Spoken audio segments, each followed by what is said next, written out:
اپنے خطاب سے سامعین کے قلوب کو منور و مجلہ فرمائیں۔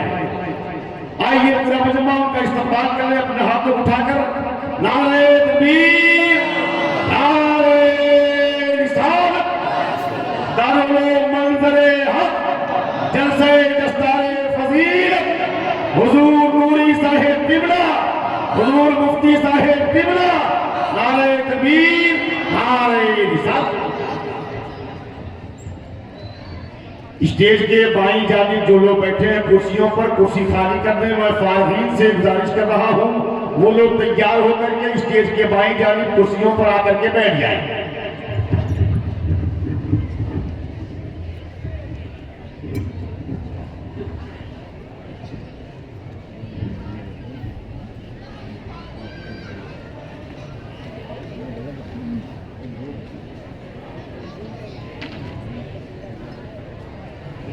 اسٹیج کے بائیں جانب کرسیاں اگر خالی ہو جائیں تو بڑا اچھا ہے۔ فارغین آ رہے ہیں جو دارالعلوم منظر حق سے آج دولہا بن کر کے جائیں گے، ان کے لیے کرسیوں کو خالی کر دیں۔ اور فارغین سے میری گزارش ہے وہ لوگ بڑی تیزی کے ساتھ اسٹیج کے بائیں جانب آ کر کے بیٹھ جائیں۔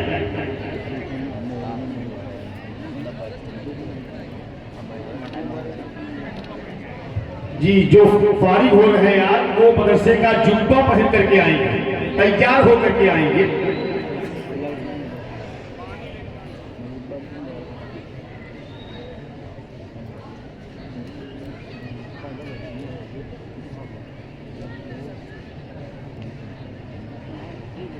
نحمده ونصلي ونسلم على رسوله الكريم أما بعد فأعوذ بالله من الشيطان الرجيم بسم الله الرحمن الرحيم والله أخرجكم من بطون أمهاتكم لا تعلمون شيئا وجعل لكم السمع والأبصار والأفئدة قليلا ما تشكرون صدق الله العظيم۔ صاحب سجادہ مخدوم گرامی وقار، علماء باوقار، حاضرین و حاضرات و ناظرین، السلام علیکم ورحمۃ اللہ وبرکاتہ۔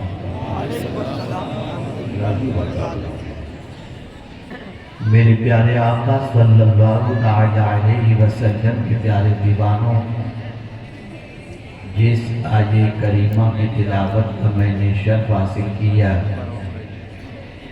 اس سے متعلق کچھ معروضات پیش کرنے سے پیشتر آقا کریم رؤوف و رحیم علیہ التحیۃ والتسلیم کی بارگاہ بے کس پناہ میں جس طریقے سے میں پڑھاؤں، عقیدت و محبت میں ڈوب کر اسی طریقے سے درود و سلام کا نذرانہ پیش کریں۔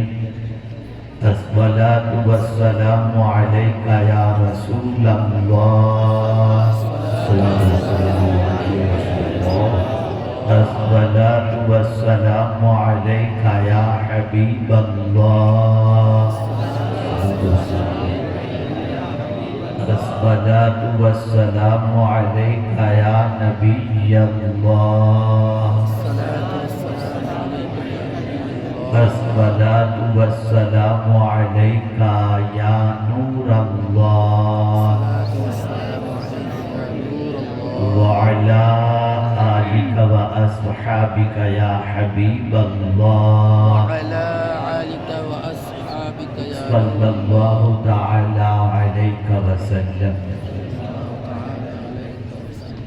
میرے پیارے آقا صلی اللہ تعالی علیہ وسلم کے پیارے دیوانوں، پہلی مرتبہ آپ کے دیار محبت میں مجھے حاضری کی سعادت نصیب ہو رہی ہے، اور اہل سنت و جماعت کا ایک قدیم ادارہ دارالعلوم منظر حق کے دستار فضیلت کے جلسے میں شرکت کی سعادت حاصل کر کے قلبی مسرت محسوس کر رہا ہوں۔ میں جب یہاں پر پہنچا جلسہ گاہ میں تو ایک ننھے سے بچے کی عربی کے اندر تقریر سن رہا تھا. بڑی پیاری بات وہ اپنے خطاب میں کر رہے تھے.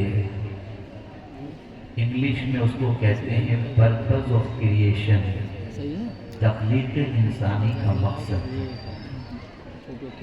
اور انہوں نے اپنی گفتگو میں کہا کہ هو الذی خلق لکم ما فی الارض جمیعا، وہی ہے جس نے ساری چیزیں جو کچھ زمین کے اندر ہیں وہ تمہارے لیے پیدا کی.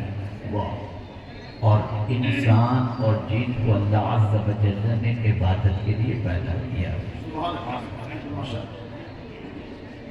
ایک بات ہمیشہ کے لیے خیال رکھیں کہ جب اللہ اور اس کے رسول جل جلالہ صلی اللہ علیہ وسلم کے ارشادات منبر رسول سے کوئی پیش کر رہا ہو، اس دوران کتنا ہی بڑا کوئی کیوں نہ آ جائے، ادب یہی ہے کہ آنے والا خاموشی سے آ جائے، ذکر خدا اور ذکر رسول کو اس کے لیے روکا نہ جائے.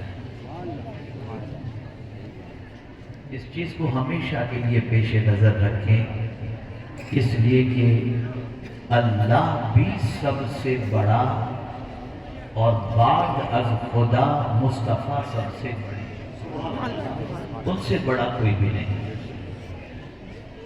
اب آئیے سب سے پہلے میں آپ کو ماہ شعبان المعظم سے متعلق ایک حدیث سنا دوں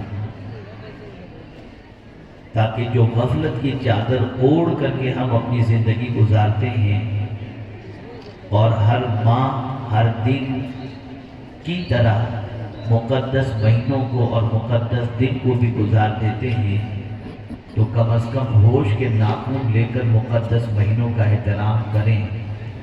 شعبان المعظم کے بارے میں آقا کریم صلی اللہ علیہ وسلم نے ارشاد فرمایا، شعبان شہری، شعبان میرا مہینہ ہے. اس ماہ مبارک میں بندے کے اعمال اللہ کی بارگاہ میں پیش کیے جاتے ہیں، اور سب سے زیادہ اگر ماہ رمضان کے بعد آقا کریم صلی اللہ علیہ وسلم کسی مہینے کے روزے رکھتے تو وہ ماہ شعبان المعظم کے. آقا کریم صلی اللہ علیہ وسلم سے صحابہ نے پوچھا، یا رسول اللہ صلی اللہ علیہ وسلم، آخر کیا وجہ ہے کہ ماہ شعبان المعظم میں ہر مہینے کے مقابلے میں آپ زیادہ روزے رکھتے ہیں؟ تو میرے آقا صلی اللہ علیہ وسلم نے اپنی امت کی غفلت کی بات کرتے ہوئے ارشاد فرمایا کہ میری امت اس سے غافل ہے، حالانکہ یہی وہ مہینہ ہے جس میں بندے کے اعمال کو اللہ کی بارگاہ میں پیش کیا جاتا ہے. میں چاہتا ہوں کہ جب میرے اعمال اللہ کی بارگاہ میں پیش کیے جائیں تب بھی میں روزے سے رہوں، اور میرے اعمال نامے کو کھولا جائے تب بھی میں روزے سے رہوں.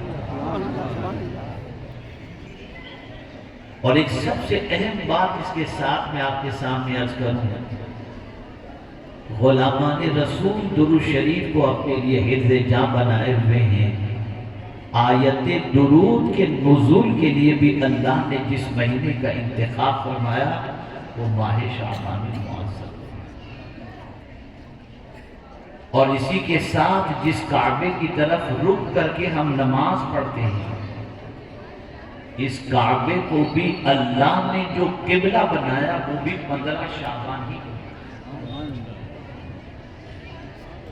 میرے پیارے آقا صلی اللہ تعالی علیہ وسلم کے پیارے دیوانوں، آپ لوگ میرے مزاج سے مجھے لگتا ہے کہ کافی حد تک واقف ہیں.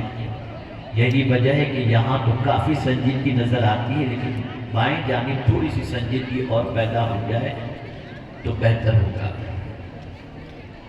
میرے پیارے آقا صلی اللہ تعالی علیہ وسلم کے پیارے دیوانوں، دینی ادارے کی یہ محفل ہے، اس لیے میں چاہوں گا کہ علم کے سلسلے میں اور سورس آف ایجوکیشن کے سلسلے میں کچھ باتیں آپ کی سماعتوں کے حوالے کروں تاکہ مقصد علم بھی آپ کے ذہن میں بیٹھ سکے اور اپنی ابتدائی آفرینش کے حوالے سے بھی آپ اچھی طریقے سے جان سکیں۔ اللہ عز و جل نے قرآن مقدس میں ارشاد فرمایا وَاللَّهُ أَخْرَجَكُم مِّن بُطُونِ أُمَّهَاتِكُم، اللہ نے تم کو تمہاری ماؤں کے پیٹ سے نکالا۔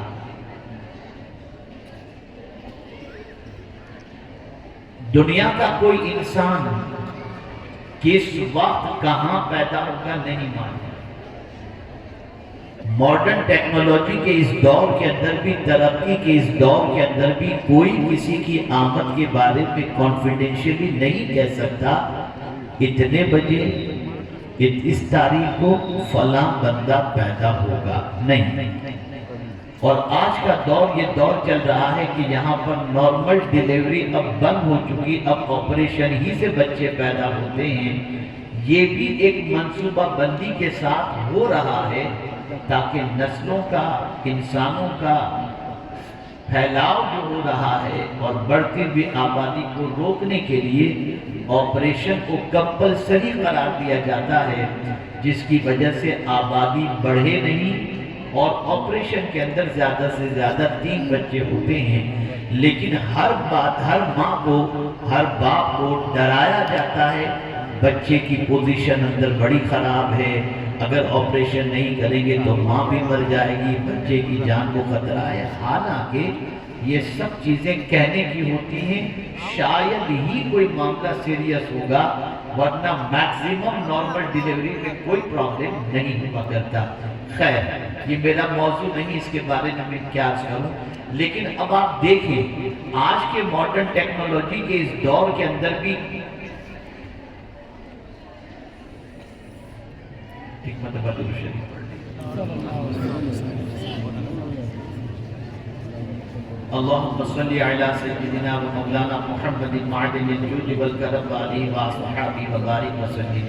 آج کے اس ماڈرن ٹیکنالوجی کے دور کے اندر بھی سائنس کی ترقی کے باوجود آپریشن کے نام پر آپریشن کر کے بچہ پیدا کرنے والے آپریشن کراتے بھی ہیں اور آپریشن کرتے بھی ہیں، لیکن اس کے باوجود بھی کوئی ڈاکٹر کانفیڈینشلی یہ نہیں کہہ سکتی، نہ کہہ سکتا ہے کہ اتنے بجے بچے کی ولادت ہوگی یا اتنے بجے بچہ آپریشن سے نکالا جائے گا، اس لیے کہ میرے کریم نے فرمایا جب وہ چاہے گا تب بچہ ماں کے پیٹ سے باہر آئے گا۔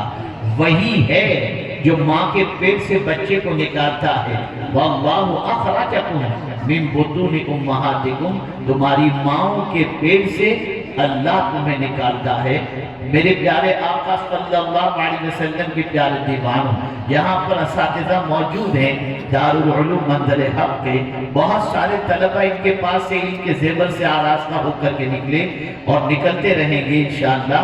اب وہی بچہ جو ان کے پاس پہلے آیا تھا، اعدادیہ میں داخلہ لیا، اولا تک پڑھا، پھر آگے بڑھا، فضیلت کی سند حاصل کی اور اس کے بعد کبھی بہت کچھ بن جانے کے بعد اپنے استاد کے احترام کو نظر انداز کیا، استاد کی باتوں کو نظر انداز کیا، تو استاد اسے یاد دلاتے ہیں تجھے معلوم ہے جب تو میرے پاس آیا تھا تو تیری پوزیشن کیا تھی؟ ارے تجھے کچھ نہیں آتا تھا، الف با تا سا سے لے کر سب کچھ میں نے پڑھایا۔ پتہ یہ چلا کہ ہر ایک اپنے احسان فراموش کو اس کو احسان کے لیے اس کا ماضی یاد دلاتا ہے۔ ایک باپ کا بھی معاملہ یہی ہوتا ہے کہ بیٹا بڑا ہونے کے بعد اگر اپنے ماں باپ کی عزت نہیں کرتا، ماں باپ کے بڑھاپے میں سپورٹر نہیں بنتا، تو ماں باپ بھی یہ کہتے ہوئے نظر آتے ہیں بیٹا ذرا اپنا بچپنا بھی تو ذرا تو یاد کر، تو کیا تھا، تجھے ہم نے بڑا کیا، تیرے لیے محنتیں کی، تیرے لیے مشقتیں کی، تیرے لیے تکالیف ہم نے برداشت کی، ہم نے وطن چھوڑا، شہر چھوڑا، دھوپ میں رہے اور اپنے آرام کو قربان کر کے ہم نے دولت کمائی اور تجھے آراستہ کیا، علم کے زیور سے بھی، اخلاق کے زیور سے بھی، مکان بھی بنا کر دیے، دکان بھی بنا کر کے دیا، یہ سارا کام میں نے کیا، آج تو مجھے آنکھیں دکھاتا ہے۔ پتہ یہ چلا جب احسان فراموشی ہوتی ہے تو اسے اس کا ماضی یاد دلایا جاتا ہے، اسے اس کی ابتدا یاد دلائی جاتی ہے۔ میرے پیارے آقا صلی صلی اللہ تعالی علیہ وسلم کے پیارے دیوانوں، اللہ رب العزت جل جلالہ نے بھی وہ لوگ جو علم کے اعتبار سے بلند و بالا مقام پر پہنچنے کے بعد غرور کے شکار ہو جاتے ہیں، جیسا کہ آج مغربی دنیا کی پوزیشن ہے، ہم محسوس کرتے ہیں کبھی کبھی علم انسان کو غرور کے اس مقام تک پہنچا دیتا ہے جہاں سے وہ راندہ بارگاہ الہی ہو جایا کرتا ہے۔ آپ کو معلوم ہے معلم ملائکہ کا سب سے بڑا جرم یہی تو تھا کہ وہ تکبر کے اندر گرفتار ہو گیا، جس کی وجہ سے راندہ بارگاہ الہی ہو گیا۔ اب اللہ عز و جل انسان سے فرما رہا ہے وَاللَّهُ أَخْرَجَكُمْ مِن بُطُونِ أُمَّهَاتِكُمْ، اللہ نے تم کو تمہاری ماؤں کے پیٹ سے نکالا۔ سچویشن کیا تھی؟ جب تم ماں کے پیٹ سے نکلے تھے تو تمہارا حال کیا تھا؟ لا تعلمون شیئا، کچھ نہیں جانتا، تمہیں کوئی ایجوکیشن نہیں تھا، تم اتنے مجبور تھے، ہاتھ تو تمہارے پاس تھے لیکن پکڑنے کی طاقت نہیں تھی، زبان ایک مرتبہ درود شریف پڑھیں۔ اللہم صلی علی سیدنا و مولانا محمد معجل الجود والکرم و آلہ و صحابہ و بارک وسلم، صلاۃ و سلام علیک یا سیدی یا رسول اللہ صلی اللہ تعالی علیہ وسلم۔ زبان تو تھی تمہارے پاس جب تم پیدا ہوئے تو، لیکن تمہارے پاس بولنے کی قوت نہیں تھی۔ یہ تو ماں کی ممتا ہے کہ بچہ کیوں روتا ہے، وہ ماں سمجھ جاتی ہے کہ بھوک سے رو رہا ہے یا پیٹ کے درد سے رو رہا ہے، اس لیے ماں اپنے بچے کے نہ کہنے کے باوجود اس کے درد کو محسوس کر لیتی ہے اور پھر اس کا علاج کرتی ہوئی نظر آتی ہے۔ تو پروردگار جل جلالہ نے ہم جب پیدا ہوئے اس وقت ہمیں پیر بھی عطا فرمائے تھے، لیکن ہم کھڑے رہنے کی طاقت نہیں رکھتے تھے، زبان اس وقت بھی تھی لیکن بولنے کی طاقت نہیں تھی، ہاتھ اس وقت بھی تھے پکڑنے کی طاقت نہیں تھی۔ میرے پیارے آقا صلی اللہ تعالی علیہ وسلم کے پیارے دیوانوں، اسی کو قرآن نے دوسری جگہ پر کہا وَلَقَدْ مَكَّنَّاكُمْ فِي الْأَرْضِ وَجَعَلْنَا لَكُمْ فِيهَا مَعَائِشَ، بے شک ہم نے تم کو زمین پر تمکنت عطا فرمائی، کھڑے رہنے کی طاقت عطا فرمائی، تمہیں کھڑے رہنے کے لیے تمہارے پیروں میں جماؤ عطا فرمایا۔ آپ مجھے بتاؤ آج بھی ٹانگیں ہیں اور پیدا ہوئے تب بھی ٹانگیں تھیں، لیکن کتنا فرق تھا پیدا ہوتے وقت والی ٹانگوں کے اندر اور آج کی ٹانگوں کے اندر۔ جب پیدا ہوئے تھے اپنے پیروں پر کھڑے نہیں رہ پاتے تھے، جب پیدا ہوئے تھے ایک قدم چل نہیں پاتے تھے، جب پیدا ہوئے تھے دوڑ نہیں پاتے تھے۔ میں پوچھنا چاہتا ہوں ان پیروں میں طاقت کس نے عطا کی کہ آج ان پیروں پر ہم کھڑے بھی ہیں، ان پیروں پر چل بھی رہے ہیں، ان پیروں پر دوڑ بھی رہے ہیں؟ تو اللہ فرماتا ہے یہ ہم نے تمہیں طاقت عطا فرمائی، کسی اور نے نہیں۔ احسان یاد دلایا جا رہا ہے، تمہیں احسان یاد دلایا جا رہا ہے، بتایا جا رہا ہے ذرا اپنا پاسٹ یاد کرو، اپنا ماضی یاد کرو۔ اور عقلمند وہی ہے جو اپنی ابتدا بھی یاد رکھتا ہو، جیسا کہ آپ جانتے ہیں محمود و ایاز کے معاملے میں اللہ اکبر، محمود کے دربار کے اندر لوگوں نے آ کر کے کہا تم ایاز سے بڑی محبت کرتے ہو، ایاز تمہارا خزانہ چوری کر کر کے فلاں جگہ پر لے جا کر جمع کرتا ہے۔ تو اس نے کہا ٹھیک ہے چلو چل کر کے دیکھ لیتے ہیں ایاز نے کیا جمع کیا، اور روزانہ ایاز وہاں جایا کرتا ہے۔ جب وہاں جا کر دیکھا گیا تو ایاز کا ایک پرانا پیرہن موجود تھا، اس کے علاوہ کچھ نہیں تھا۔ ایاز سے پوچھا گیا ایاز کیا بات ہے، تم روزانہ یہاں آتے ہو اور آ کر کے کیا کرتے ہو؟ وہ کہتا ہے ایاز محمود سے کہ آپ نے یہ قیمتی لباس مجھے عطا کیا، آپ نے مجھے بڑی عزت عطا فرمائی، میں روزانہ آ کر اپنا پہلا دور دیکھ کے جاتا ہوں کہ جب آیا تھا تو پھٹے ہوئے لباس پہن کر کے آیا تھا، میں روزانہ اس لباس کو دیکھ کر اپنی ابتدائی دور کو یاد کرتا ہوں۔ اے مسلمانوں میں تم سے پوچھنا چاہتا ہوں کبھی اپنا بچپنا بھی تم نے دیکھا، اپنی ابتدائی پوزیشن بھی تم نے دیکھی؟ کبھی تم اس دنیا میں آنے کے وقت کی کیفیت کو تم نے غور کیا کہ جب اس دنیا میں آئے تھے کتنے کمزور تھے، کتنے ناتواں تھے، کس حد تک ویک تھے؟ کس نے طاقت عطا فرمائی؟ اللہ نے طاقت عطا فرمائی، پالنہار حقیقی نے طاقت عطا فرمائی، معبود برحق نے طاقت عطا فرمائی۔ اب میں آپ سے پوچھنا چاہتا ہوں، علمی محفل ہے، علم کی محفل ہے، دستار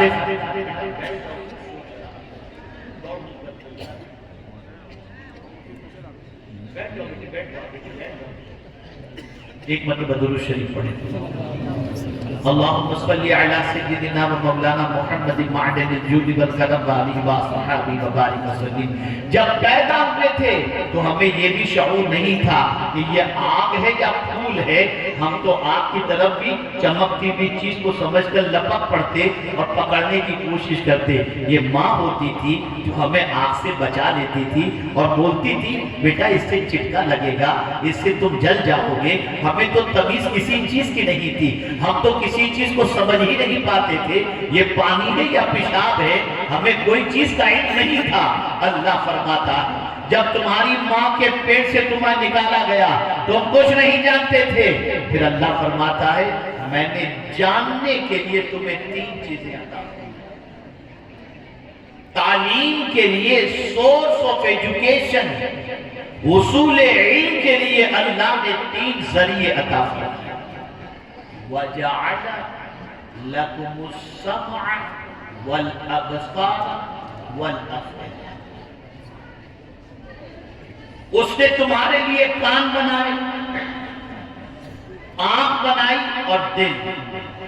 میرے پیارے آقا صلی اللہ تعالی علیہ وسلم کے پیارے دیوانوں، کان کا تذکرہ اللہ عز و جل نے پہلے فرمایا۔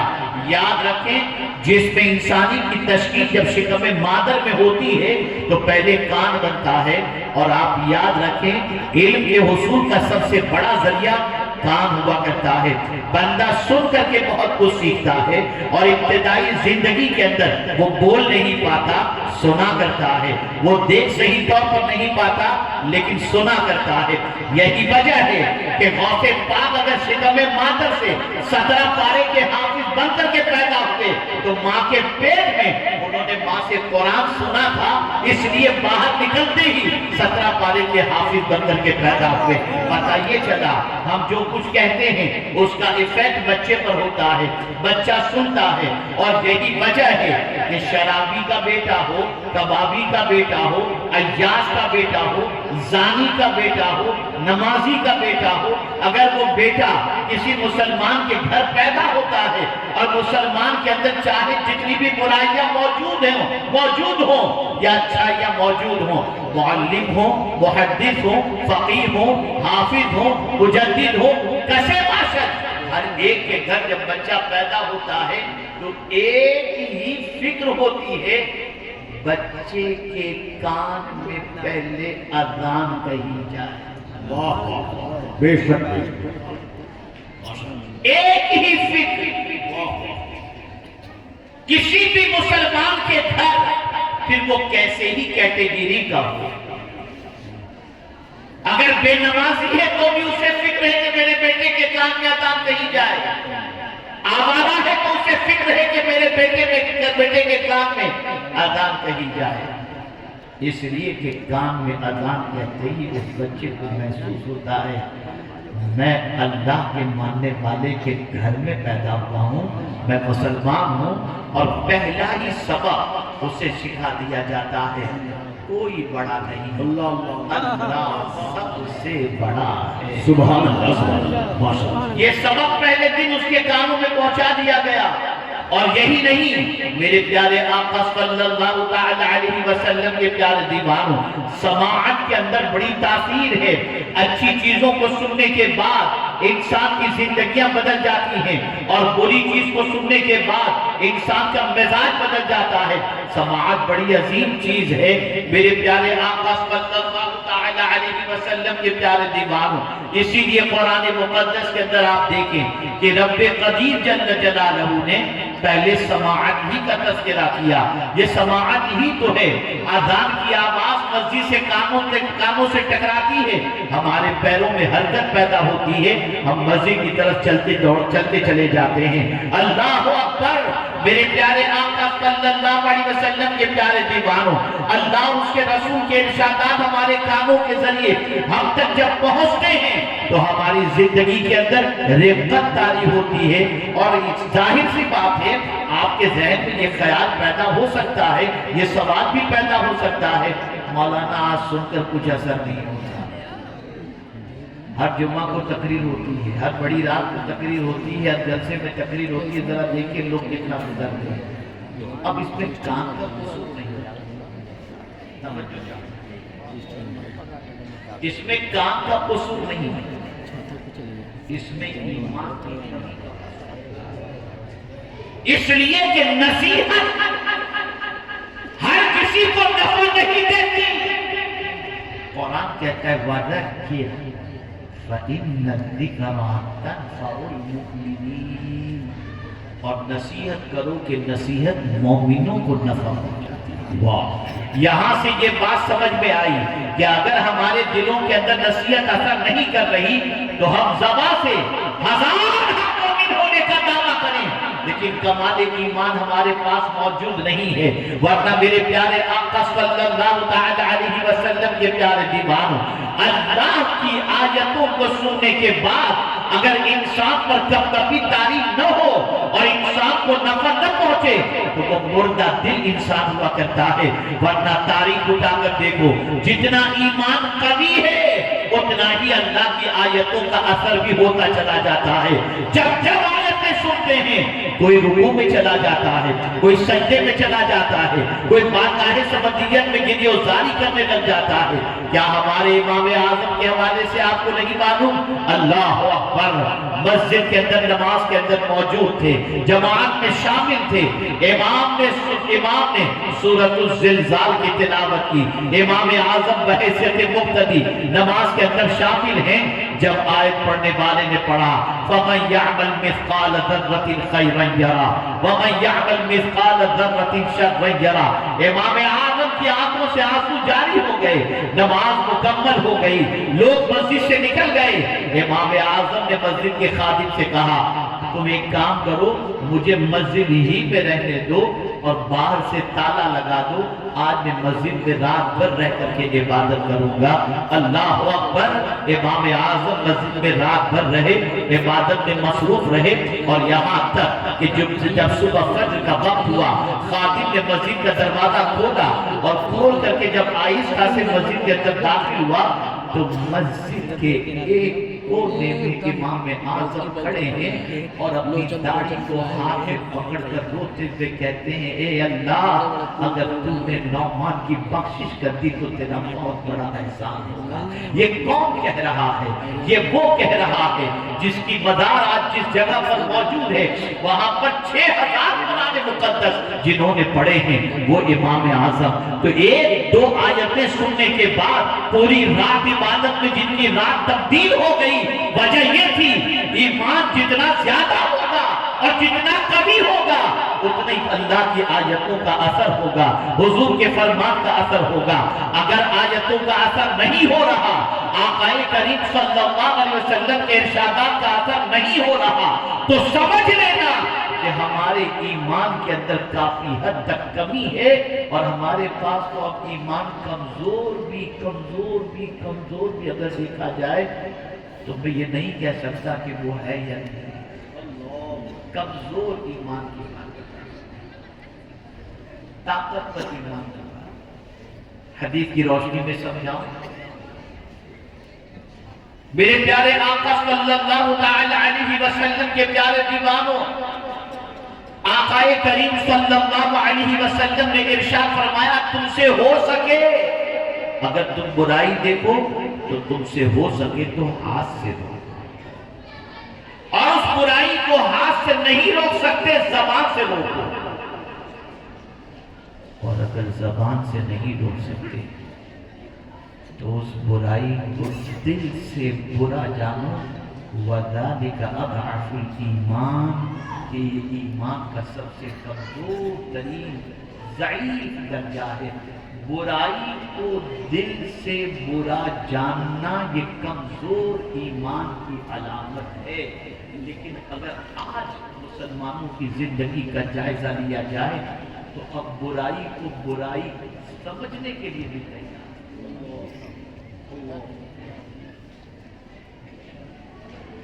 اب تو برائی ضرورت بن گئی، معاشرہ برائیوں کی گندگی کے اندر اتنا ڈوب چکا کہ بدبو سے پورا معاشرہ بدبودار ہوتا ہوا دکھائی دیتا ہے۔ ہماری نوجوان نسل کہاں جا رہی ہے؟ کلمہ حضور کا پڑھتے ہیں، کھاتے حضور کا ہیں، اللہ عز و جل کا عطا کردہ رزق مصطفیٰ پیارے صلی اللہ علیہ وسلم کے صدقے میں ہم کھاتے ہیں، لیکن حال کیا ہے؟ پوری زندگی اس کی نافرمانی۔ اور اب تو حال یہ ہو گیا، میں بڑی معذرت کے ساتھ عرض کرتا ہوں، خدا کی قسم، میں جب یوپی بھی پہلے آتا تھا پھر بند کر دیا تھا، اور اب میں نے کوشش کی، جب سے دیکھا کہ کچھ ماحول تھوڑا سا سنور رہا ہے، کچھ لوگ سن رہے ہیں، سمجھ رہے ہیں، تو اللہ کے بھروسے پر آ جاتا ہوں۔ میں نے سب سے زیادہ سنی مسجدوں کو نوجوانوں سے ویران دیکھا ہے۔ ہماری مسجدوں میں نوجوان جاتے نظر آتے۔ اور میں بتاؤں، نماز کو چھوڑنا، اس کو تو میں سمجھتا ہوں گناہ سمجھ ہی نہیں رہی۔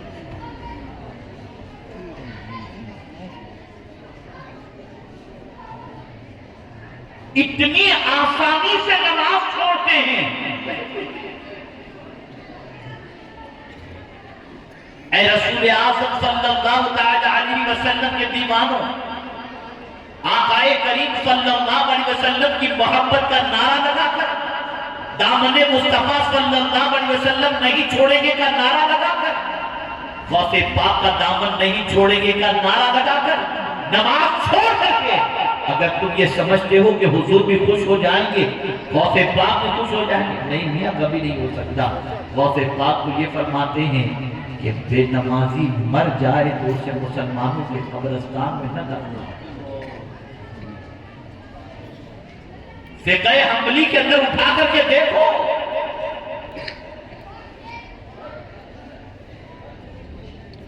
ایک زمانہ تھا کہ بے قراری کا علاج نماز تھی، اور خود مصطفیٰ جان رحمت صلی اللہ علیہ وسلم پر جب اضطرابی کیفیت طاری ہوتی تو حضرت بلال سے فرماتے، فرحنا یا بلال، اے بلال مجھے راحت پہنچاؤ۔ لیکن آج ہمارا حال کیا ہے؟ آج ہماری کیفیت کیا ہے؟ ہم جاتے ہیں بزرگوں کے پاس، مشائخ کے پاس تعویذات کے لیے، جاؤ، صحیح معنوں میں جو مشائخ ہیں اہل سنت و جماعت سے تعلق رکھتے ہیں، آپ عالم ہیں، عامل ہیں، جائیے ان کے پاس لیجیے تعویذ، لیکن کبھی خدا کا بھی عطا کردہ کاموں قبول کر لیجیے نا۔ کیوں جاتے ہیں اللہ والوں کے پاس؟ کیوں جاتے ہیں مشائخ کے پاس؟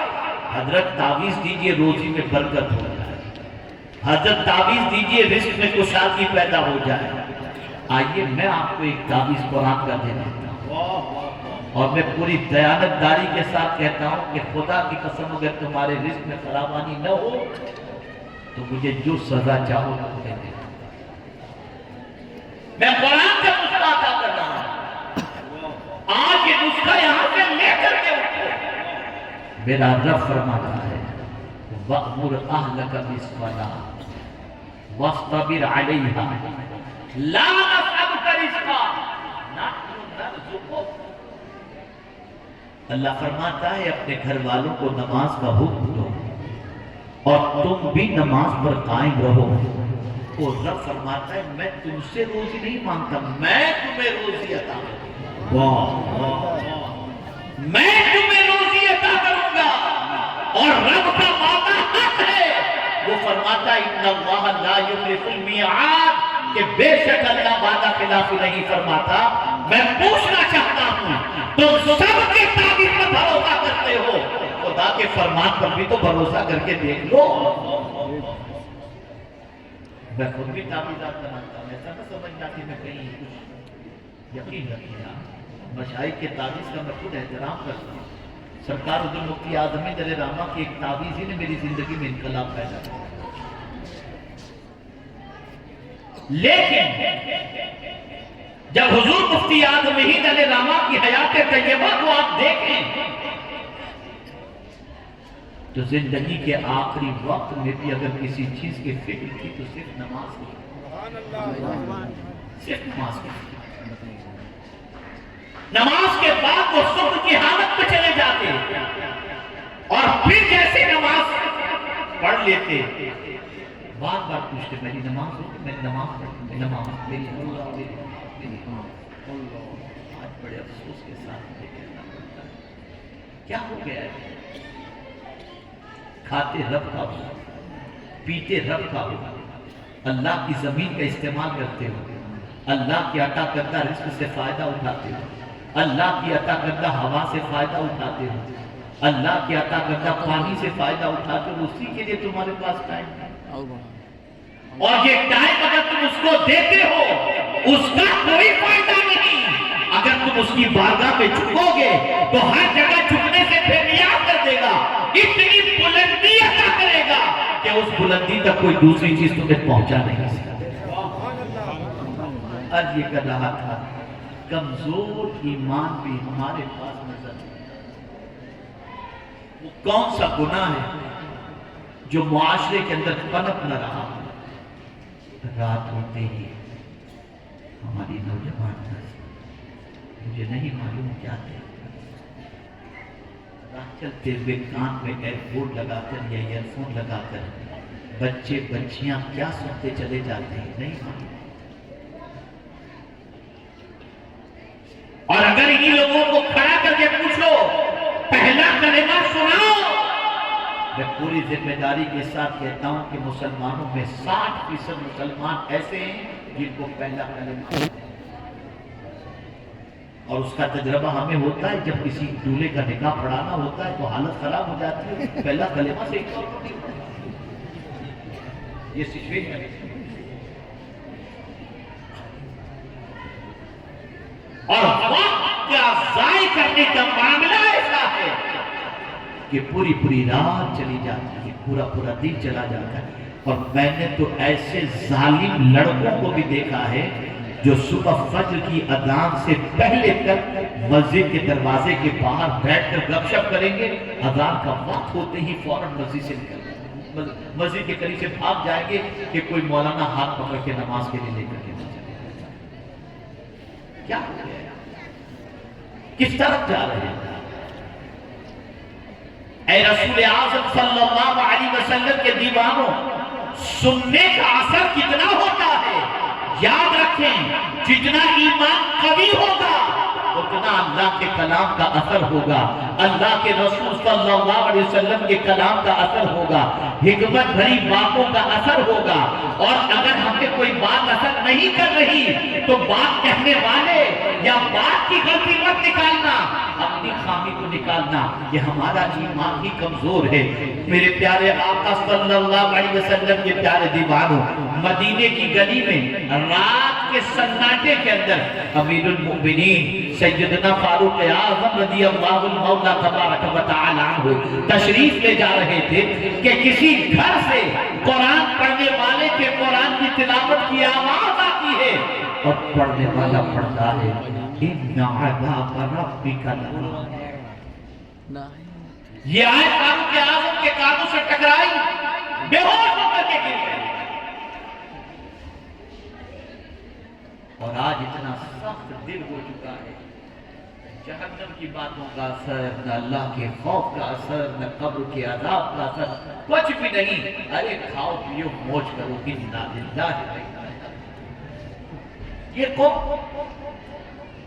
یہ مسلمان. اور تھوڑا سا آگے بڑھ کر کے عرض کروں